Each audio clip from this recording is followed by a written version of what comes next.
नमस्कार दोस्तों, मैं दिलीप कुमार। दोस्तों, कल बिहार दरोगा पीटी परीक्षा 2 पालियों में संपन्न हुई, लेकिन इस परीक्षा में किसी तरह की कोई पारदर्शिता नहीं रही। ओएमआर शीट की कार्बन कॉपी और क्वेश्चन बुकलेट परीक्षार्थियों को परीक्षा समाप्ति बाद नहीं दिया गया, जबकि ओएमआर शीट की कार्बन कॉपी लगी हुई रहती है और बीपीएससी हो यूपीएससी हो, क्वेश्चन बुकलेट परीक्षा समाप्ति बाद परीक्षार्थियों को दिया जाता है। लेकिन बिहार दरोगा बहाली में बीपीएसएससी बिहार पुलिस अवर सेवा आयोग क्वेश्चन बुकलेट परीक्षा समाप्ति के बाद परीक्षार्थियों को नहीं देती है, न ही आंसर की जारी किया जाता है।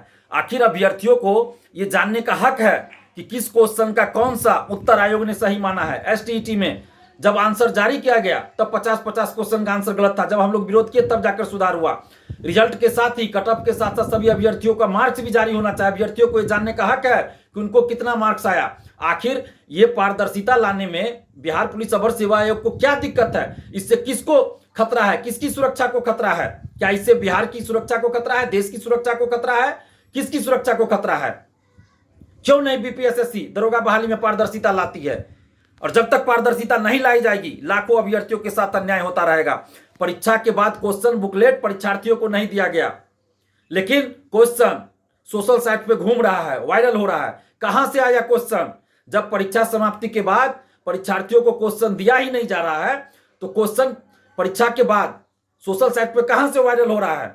इसकी जांच होनी चाहिए। हम बीपीएसएससी बिहार पुलिस अवर सेवा आयोग और मुख्यमंत्री नीतीश कुमार जी से यह मांग कर रहे हैं कि ये क्वेश्चन सोशल साइट्स पे कहां से घूम रहा है, कैसे वायरल हो रहा है, किसने बाहर किया, कैसे आया बाहर? जब परीक्षार्थियों को क्वेश्चन नहीं दिया गया तो इसकी निष्पक्षता के साथ जांच होनी चाहिए कि क्वेश्चन परीक्षा के बाद बाहर आया, परीक्षा के बीच में आया या परीक्षा से पहले आया। इसकी निष्पक्षता के साथ जांच होनी चाहिए, क्योंकि ये लाखों अभ्यर्थियों के हित से जुड़ा मामला है। आखिर कब तक बिहार के लाखों अभ्यर्थियों के साथ इस तरह अन्याय होता रहेगा? दरोगा बहाली में 1717 दरोगा बहाली, 2446 दरोगा बहाली, 2213 दरोगा बहाली जो बीपीएसएससी के द्वारा हुआ, तीनों दरोगा बहालियों में अभ्यर्थियों के साथ किस तरह से हुआ, आयोग के द्वारा मनमानी, ये सबको पता है। किस तरह आयोग ने तानाशाही रवैया अपनाया।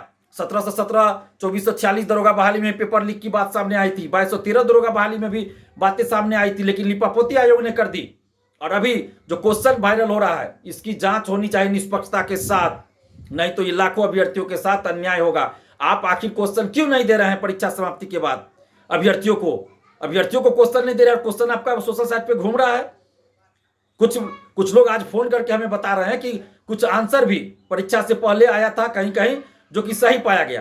तो ऐसे अभ्यर्थियों से भी हम कहना चाहेंगे, या जिनके पास भी इस तरह का आया हो, तो जरूर आर्थिक अपराध इकाई के पास जाइए, मोबाइल दिखाइए, टाइम के साथ परीक्षा से पहले या परीक्षा के दरमियान आंसर आया हो, और अगर वो आंसर परीक्षा में पूछे गए प्रश्नों के उत्तर से मैच कर रहे हो, तो आप जरूर आर्थिक अपराध इकाई के पास जाइए, मोबाइल दिखाइए, या फिर आप हमें भी मोबाइल दिखाइए, ताकि हम उस चीज को आर्थिक अपराध इकाई तक पहुंचाएंगे। अगर आप चुप रहिएगा तो ये आयोग बीपीएसएससी बिहार पुलिस अवर सेवा आयोग तो जाना ही जाता है लिपापोती करने के लिए। 1717 दरोगा बहाली, 2446, 2213 सबकी लिपापोती कर दी गई। तो इसलिए आप लोग चुप नहीं रहिए। जिनके पास सबूत है कि आंसर परीक्षा से पहले या परीक्षा के दरमियान या क्वेश्चन आया हो, अगर वो परीक्षा में पूछे गए प्रश्न हो या उनके उत्तर हो, तो आप जरूर आर्थिक अपराध इकाई के पास मोबाइल लेके जाइए, वहां दिखाइए। आप डरिए नहीं, आप सहयोग कीजिए, नहीं तो फिर बीपीएसएससी बिहार पुलिस अवर सेवा आयोग मामले की लिपापोती कर देगी। इसलिए मैं कह रहा हूं, जिनके पास भी मोबाइल हो प्लीज सामने आइए, नहीं तो बीपीएसएससी बिहार पुलिस अवर सेवा आयोग लिपापोती कर देगी। इससे पहले भी आप देख चुके हैं कि बीपीएसएससी बिहार पुलिस अवर सेवा आयोग ने लिपापोती ही किया है। तो इसलिए आपसे अपील कर रहे हैं, जिनके पास भी हो वो कृपया सामने आइए, सबूत दीजिए, मोबाइल दीजिए, नहीं तो ये लिपापोती करने में बहुत माहिर है बीपीएसएससी। और सरकार से हम मांग कर रहे हैं, नीतीश कुमार जी जो हमारे मुख्यमंत्री हैं बिहार के काफी लंबे समय से, 16 सालों से, उनसे हम मांग कर रहे हैं कि लाखों अभ्यर्थियों के साथ कब तक इस तरह अन्याय होता रहेगा? अगर कोई अभ्यर्थी मान लीजिए डर से नहीं आना चाह रहे हैं सामने, तो क्या सरकार का यह दायित्व नहीं बनता है कि अगर क्वेश्चन वायरल हो रहा है कहीं सोशल साइट्स पे या कहीं भी, तो उसकी जांच की जाए, निष्पक्षता के साथ जांच करवाई जाए? आखिर क्वेश्चन बाहर आया कैसे, इसकी तो जांच होनी चाहिए ना। तो हम सरकार से, नीतीश कुमार जी से खासकर, जो हमारे मुख्यमंत्री हैं, उनसे हम आग्रह कर रहे हैं, मांग कर रहे हैं कि लाखों अभ्यर्थियों के साथ न्याय किया जाए और बिहार दरोगा पीटी परीक्षा का जो क्वेश्चन सोशल साइट पे वायरल हो रहा है, उसकी निष्पक्षता के साथ जांच कराई जाए कि आखिर ये क्वेश्चन कब आया, कैसे आया, किसने किया। इसकी निष्पक्षता के साथ जांच हो। और जब तक ऐसा नहीं होगा तो बिहार के लाखों अभ्यर्थियों के साथ ये अन्याय होगा। और अभ्यर्थियों से भी अपील कर रहे हैं कि आप किसी भी तरह से लालच में मत फंसिए, आगे की परीक्षाओं में भी, किसी भी परीक्षा में दलाल सेटर के चक्कर में मत फंसिए आप लोग, क्योंकि कुछ ग्रुप ऐसे भी हैं जो आपको कहते हैं कि 5,000 7,000 रुपया दीजिए, परीक्षा से पहले आपको आंसर दे देंगे। और ये ठग गिरोह भी रहता है और अपने से 25-30 क्वेश्चन का कुछ भी आंसर बना के भेज देता है और पैसा 5,000 7,000 अभ्यर्थियों से ठग लेता है, और बाद में पता चलता है अभ्यर्थियों को कि ये तो परीक्षा में पूछे गए प्रश्नों के उत्तर है ही नहीं।